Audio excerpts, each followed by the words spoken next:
You're on. Hello, I'm Yehuda Tagar. I'm a teacher of the 7 conditions for sustainable personal, social, professional, spiritual development, who have their origin in Rudolf Steiner's esoteric teaching, but it's actually ancient. Now, today is the time for the 6th condition, which is focused on gratitude, but for those who hear this one for the first time, I'll just mention the others. The 7 conditions are set up to take normal life, whatever circumstance you are in, as a starting point for development.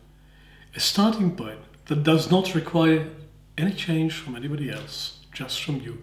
Therefore, it's a part of what we call a psychology and a psychodevelopment of freedom. Because if we have to wait for somebody else to change, that's not free. 7 conditions are free because it's all involving inner standards that we can all cultivate from day one.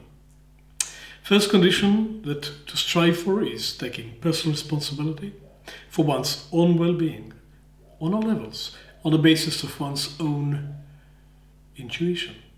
The second condition is the commitment for ongoing attempt to shift from looking at people and situations from outside into looking at them from the inside, namely methodical empathy. The third condition is the commitment to regard one's inner life as real, thoughts and feelings real, and therefore take them into account and work with them consciously. The fourth condition is about the appreciation of one's own reality and of other people's reality, and the boundaries between them, and the possibility of a greater reality that is based on both. The fifth condition is the commitment for conscious and responsible decision-making process and for acting on those decisions. All of these have both individual and collective dimension, and without, at least by a core number of people in a group, if they don't adopt it individually, it will not happen collectively because there is no collective changes anymore. Individuals make the collectives, individuals change or not, and yes, sometimes a few people changing motivate the rest to change, instruct and educate and inspire. It's true, but it's only because those individuals really work on these conditions for themselves. The ideal combination, of course, for organizational social change is when both individuals in the group adopt it for themselves, and there's also a social contract that this is how we work. And indeed, and I'm talking now primarily to teachers and to a world of teachers, but not only, I promote it in my journeys around the world, the 7 conditions, as a very balanced, solid and time-tested code of ethics and of practice for adult interaction in any organization, from the family upwards, because that means that every organization become an ongoing learning, developing organization. Living things either grow or they stagnate. I don't think there's an option in between. Rocks can just stand there, but from plants onward, things either grow or die. And when we are ongoing learning community and ongoing learning community, we continuously grow and recycle what we are producing and giving it and breathing in. So, it's time to speak about, 6 conditions to speak about today, so do with gratitude. And the 7th one is consistency of all the above for the creation of a center, a character, and stability of individuals and of the community. So what is the 6th condition? Preamble. life itself and conscious striving in life and dedicated work in life exhausts. They cost. They take a lot of us. And for most people, to do conscious development on top of the duties of life is just too much. For good reason, because it takes some effort. Now, we cannot simply add to the normal pressures of life another demand to do something else. Most people don't have time for that. Unless what we do is nurturing and not just demanding. And the overall level of stress is not just a result of outer pressures. The overall level of stress is a balance between pressures and support. The more support, less stress.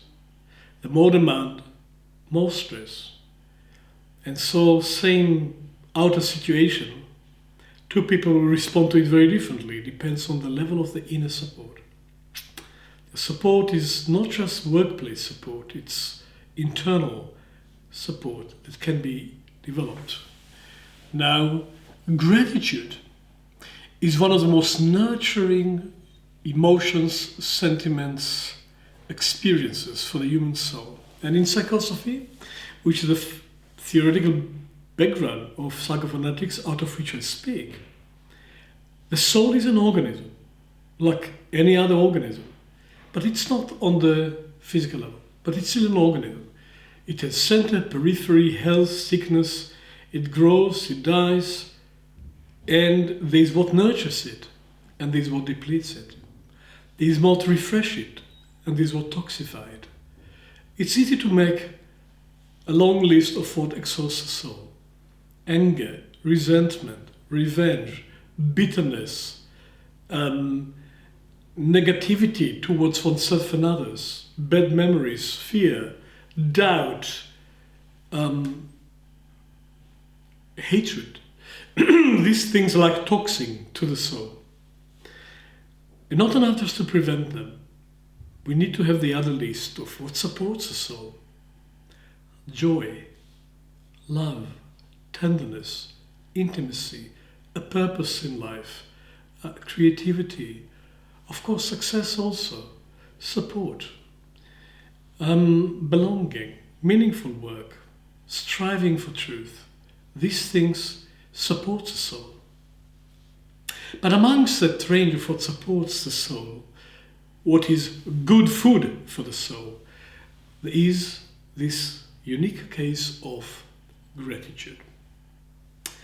Now,